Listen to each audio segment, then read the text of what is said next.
नमस्कार, news foundation पर आपका स्वागत है और मैं हूं आपके साथ प्रियदर्शन। नए वर्ष में किस्सा गोई की कुछ नई श्रृंखलाओं के साथ मैं आपसे रूबरू हो रहा हूं। ये किस्सा गोई बिहार की है, उस बिहार की जो किसी दौर में बाहुबलियों बुद्ध का बिहार हुआ करता था और बुद्ध का बिहार देखते ही देखते बाहुबलियों के बिहार में बदल गया। आपको पता है बिहार बाहुबलियों का बिहार कैसे हो गया? इसके पीछे अपराध जगत की एक बड़ी लंबी कहानी रही। ऐसी कहानियां जो संभवतः आपने नहीं सुनी होगी, ऐसी कहानियां जिसने बिहार को केवल और केवल बदनामी दी और बिहार बदलते चला गया। बिहार बुद्ध के बिहार से बाहुबलियों के बिहार में बदल गया। जैसे अभी हाल फिलहाल में ही एक पप्पू देव की मौत होती है सहरसा में। पप्पू देव की मौत पिछले महीने दिसंबर 2021 में हुई। उसमें कहा गया कि पप्पू देव के पुलिस ने गिरफ्तार किया और गिरफ्तारी के बाद हार्ट अटैक आया, जिसके बाद उनकी मौत हो गई। हालांकि इसके अतिरिक्त जो पप्पू देव के समर्थक हैं उनका इसके ऊपर उनकी अलग थ्योरी है। वो उनका कहना है कि पप्पू देव के ऊपर 3rd डिग्री टॉर्चर हुआ, जिसके बाद उनकी मौत हुई। तो खैर ये तो जांच का विषय है। तो किस्सा गोई की श्रृंखला में मैं आपको पप्पू देव के साथ इस श्रृंखला की शुरुआत कर रहा हूँ। यह बिहार के अपराध जगत की वो संभवतः अनसुनी कहानियां हैं जिन्हें आपने अब तक नहीं जाना होगा। आपने जाना होगा कि पप्पू देव है, लेकिन आपको पता है पप्पू देव के कारण बिहार के पटना जिला का मोकामा एक दौर में मरघट बन गया था। जी हाँ, पप्पू देव ने मोकामा में जो पप्पू देव के जो AK-47 हथियार थे वो हथियार दिए वहाँ के अपराधियों को, वहाँ के जो तमाम तब उस दौर के खूंखार कई जो थे गिरोह संचालित थे उन लोगों को। और जब उन्हें दिया गया तो उसी से मोकामा में 1-2 नहीं बल्कि सैकड़ों मौतें हुई। इससे पप्पू देव के दिए AK-47 से मोकामा मरघट बन गया। तो मैं पप्पू देव पे आऊँ इसके पहले आपको बताता हूँ कि दरअसल ये 1990 का दौर था। 90 के दौर में बिहार में हर जिले में छोटे बड़े कई क्रिमिनल्स पैदा हुए। उनके अपने इतिहास भूगोल रहे। इसी इतिहास भूगोल में पप्पू देव भी रहा। पप्पू देव को अगर हम देखें तो पप्पू देव 1990 के दशक में खास करके 93-94 के बाद से, जब वह पूर्णिया में अपने पिता के साथ रहता था, उसके पिता पूर्णिया में बिजली विभाग में कार्यरत थे और उसके बाद वहीं पर वह छोटे मोटे अपराध की दुनिया में गया। यह उसके स्कूली जीवन से ही कहें तो शुरू हो गया था। स्कूली जीवन में वो सामान्य तौर पर जो सामान्य बच्चे होते हैं उनकी तरह बदमाशियां किया करता था, लेकिन जैसे जैसे उम्र बीती और महज वो जब 10वीं 12वीं में पहुंच रहा था स्कूली शिक्षा में, तो उसी दौर में उसकी आदतें कुछ बदल गई और बदलती हुई आदतों में वह उस दौर में पप्पू देव जो था वह उस दौर में पूर्णिया में कई छोटे बड़े वहाँ भी गिरोह थे। तो उन्हीं गिरोहों में से एक गिरोह था जिसका नाम था बूटन सिंह गिरोह। बूटन सिंह गिरोह उस वक्त पूर्णिया और पूरे के पूरे सीमांचल के इलाके में काफ़ी सक्रिय गिरोह हुआ करता था। तो बूटन सिंह गिरोह से पप्पू देव जुड़ता है 1994-95 के आसपास और उसकी सक्रियता बढ़ती जाती है। वह किशोरावस्था का उसका दौर था। इसी दौर में जब पप्पू देव वहाँ उसके साथ जुड़ता है तो वह छोटे मोटे अपराध की घटनाओं को अंजाम देना लगता है और बूटन सिंह गिरोह का देखते ही देखते वह केवल एक भरोसेमंद साथी बन जाता है। लेकिन कहते हैं कि छोटी उम्र में जब बड़ी ख्वाहिशें लोग पाल लेता है तो उस वक्त किसी का सगा नहीं होता। कुछ ऐसा ही हुआ बूटन सिंह और पप्पू देव के साथ में भी। तो पप्पू देव जब किशोरावस्था में था, बूटन सिंह का बिल्कुल एक खासम खास बन चुका था। उसी दौर में एक दिन अचानक बूटन सिंह से किसी बात को लेकर के उसकी ठन गई। जब ठन गई तो उसने क्या किया, उसने उस दौर में बूटन सिंह के पास बेशकीमती US कार्बाइन राइफल और AK-47 हुआ करती थी।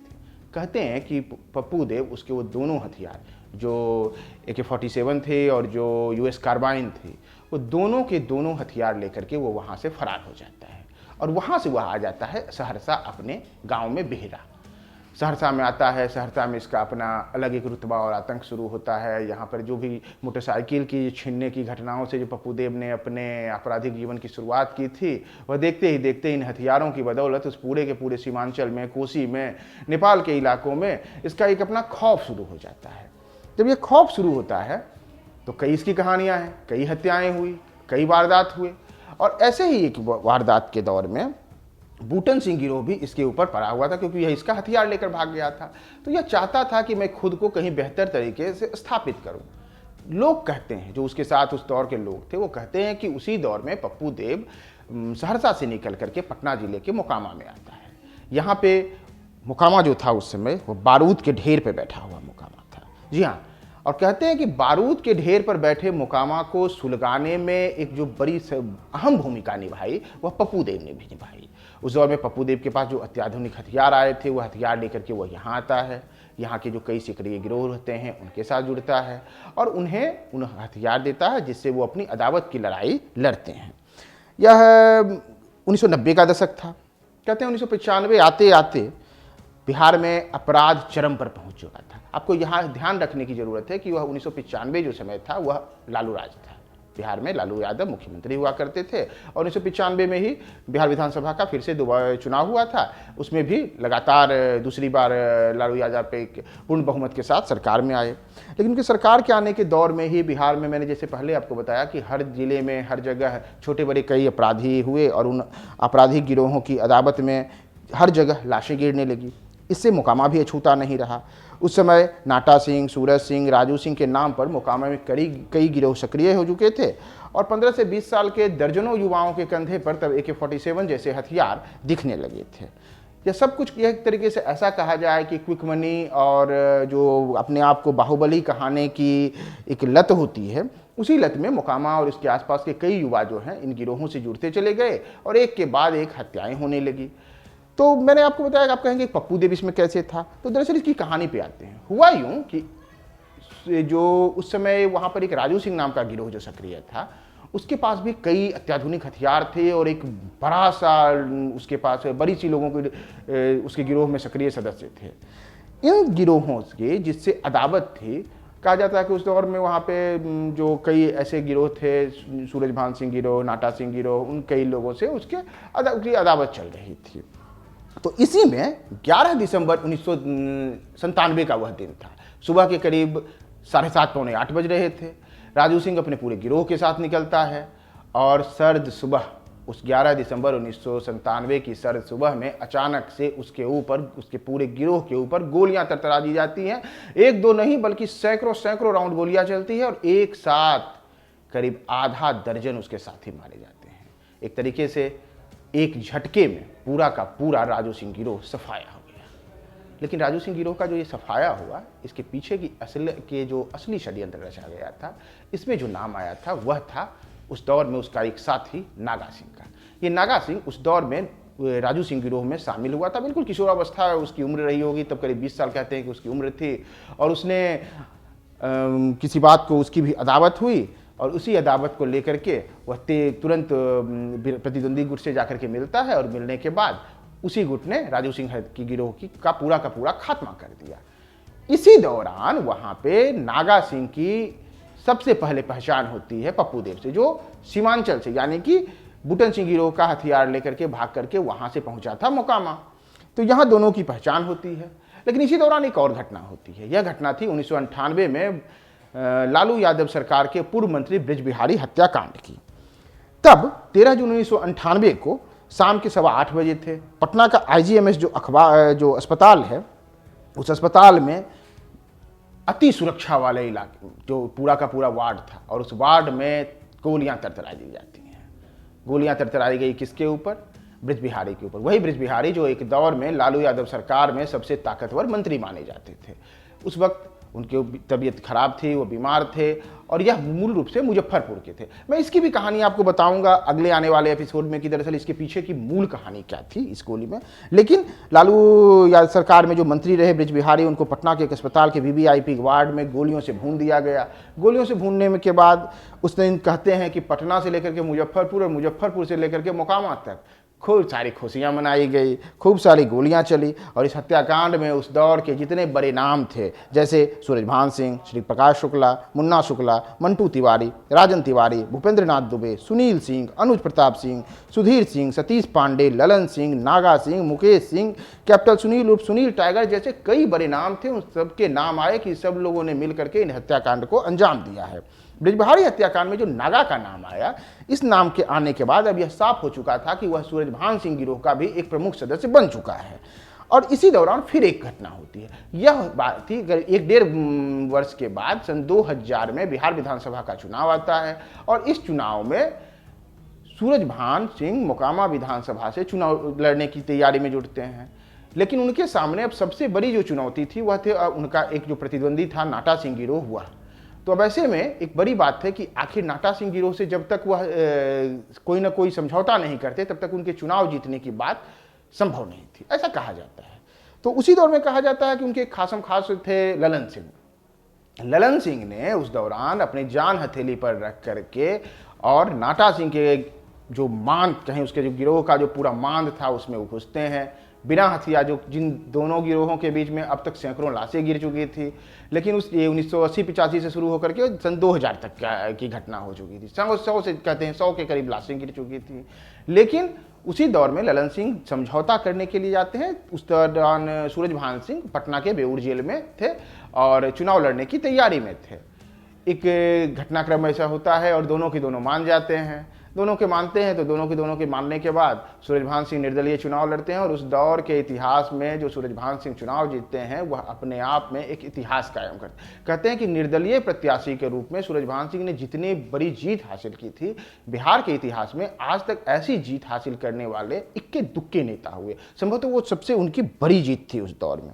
लेकिन इस जीत के बाद मोकामा की फिजा भी बदल गई। जी हाँ, दरअसल पिछले 20 वर्षों से जिस मोकामा में बारूद की गंध घुली हुई थी, उसकी फिजा में घुला हुआ यह बारूद का गंध एकाएक बदल गया। सारे गिरोह एक हो चुके थे। अब न कोई सूरज सिंह था, न कोई नाटा सिंह था, न कोई नागा सिंह था। सब एक हो चुके थे, सब एक छाते के नीचे हाथ के थे।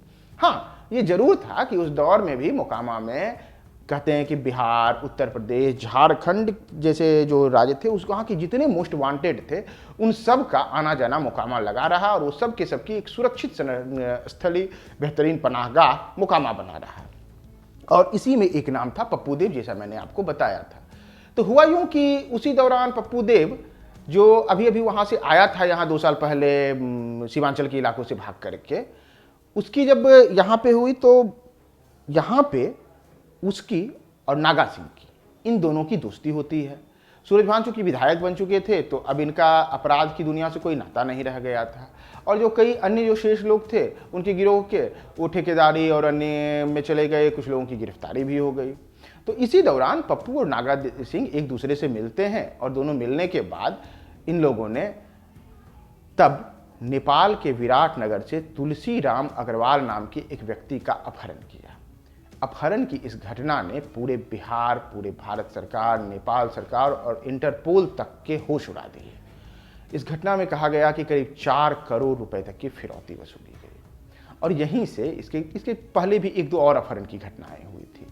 तो वो जो 1-2 पहले अपहरण की घटनाएं हुई थी, कहते हैं कि उसको लेकर के जो तब सब एक छत के नीचे, एक छाते के नीचे जो सारे मोकामा के गिरोह आ गए थे, उनमें फिर से एक बार दूरियां बढ़ी। क्योंकि कुछ लोगों का मानना था कि अपहरण कर करके आप ला करके यहाँ पे रखिए, यह उचित नहीं है। और इसी को लेकर के पप्पू देव का भी लोगों ने विरोध किया, उनके गिरोह के लोगों ने, और नागा सिंह का भी किया।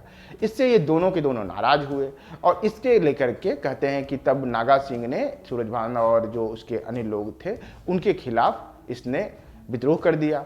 विद्रोह करने के बाद ये और पप्पू देव एक दूसरे के साथ आ गए। दोनों साथ आए तो दोनों ने उसके बाद जो है मुजफ्फरपुर का जो सब रजिस्ट्रार का अपहरण था, तब सब रजिस्ट्रार का जो अपहरण हुआ, उस अपहरण में भी और 2 सब रजिस्ट्रारों की हत्या कर दी गई। तो यह जो अपहरण हुए और ये सब सारी की सारी घटनाएं हुई, इससे पूरा का पूरा अंडरवर्ल्ड कांप गया। और यह बिहार के इतिहास में सबसे बड़े अपहरण कांडों में एक था तुलसीराम अग्रवाल का अपहरण, जिसमें कहा गया, कुछ लोग 1 करोड़ कहते हैं, कुछ लोग 2 करोड़ कहते हैं, कुछ लोग 4 करोड़ रुपए तक की फिरौती वसूलने की बात करते हैं। तो इसमें इंटरपोल तक की मदद ली गई और साथ ही साथ तब तक में जो पप्पू देव था उसके पास AK-47 जैसे राइफलों का एक बड़ा जखीरा आ चुका था। ये सारा जखीरा उस दौर में नागा सिंह के पास हुआ करता था। अदावत चूंकि सूरजभान सिंह और अन्य गिरोहों के साथ उसकी चल ही रही थी, तो जब न तब वो दोनों एक दूसरे से भिड़ जाते। जब तब वहाँ पर कई लाशें गिर जाती, किसी दिन 1, किसी दिन 2, किसी दिन 4। भाई जो जितने उस समय बिहार के आप अखबार उठा करके देखेंगे तो हर दिन बिहार के अखबारों में मोकामा की खबरें फ्रंट पेज पे छपती थीं और जो खबरें छपती थी उन खबरों में आप देखिएगा आज इतनी हत्याएं हुई, आज यहाँ गोलीबारी हुई, आज ये हुआ वो हुआ, तो यही सब चल रहा था।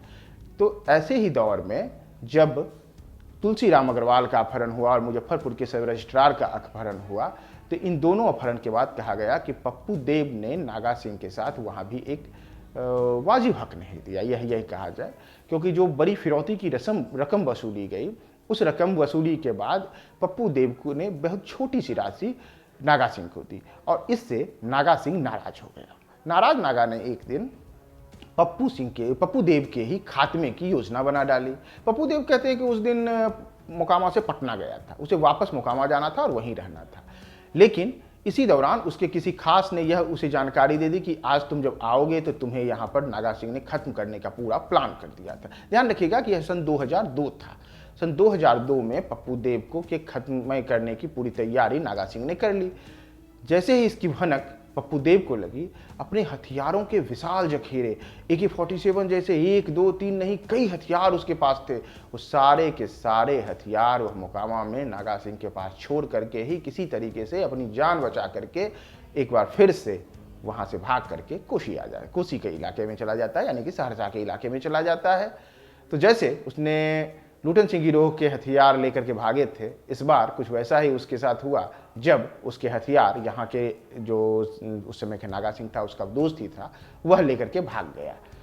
और उसके बाद तो नागा सिंह ने उन हथियारों की बदौलत 1-2 नहीं बल्कि करीब अगले 2-3 वर्षों तक में पूरे बिहार में, झारखंड में कई हत्याकांडों को अंजाम दिया। कई ठेकेदारों की हत्या हुई, कई अपराधियों की हत्या हुई और इन सब में एक पर एक नाम आते गए। लेकिन इसी दौर में फिर एक बार उसकी साक्षी जो जमशेदपुर में एक जगह है, वहाँ नागा सिंह की गिरफ्तारी हो जाती है और उसका चैप्टर करीब करीब खत्म हो जाता है। इधर जो मोकामा से भाग करके पप्पू देव गया था सहरसा, वह जब वहाँ पहुँचता है तो उसके बाद फिर से वह अपने गिरोह को एक बार फिर से स्थापित करने में लग जाता है।